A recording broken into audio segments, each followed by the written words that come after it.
Mumbai cricket association म्हणजेच एमसीएच्या अध्यक्षपदासाठी निवडणूक होते। निवडणुकीमध्ये महायुतीकडून विहंग सरनाईकांनी उमेदवारी अर्ज दाखल केला, तर काँग्रेसकडून भूषण पाटील यांनी अर्ज भरला। मात्र दुपारी एमसीएच्या कार्यालयात जाऊन उमेदवारी अर्ज भरल्याचा फोटो नाना पटोलेंनी ट्विट केला। मात्र काही वेळानंतर नाना पटोलेंनी ट्विट डिलीट केलं आणि भूषण पाटलांनी उमेदवारी अर्ज दाखल केल्याची माहिती देण्यात आली।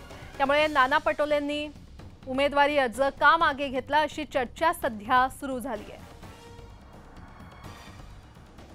दरम्यान नाना पटोले यांनी मायक्रो ब्लॉगिंग साइट एक्स वर नेमकं काय ट्विट केलं होतं आपण पाहूया।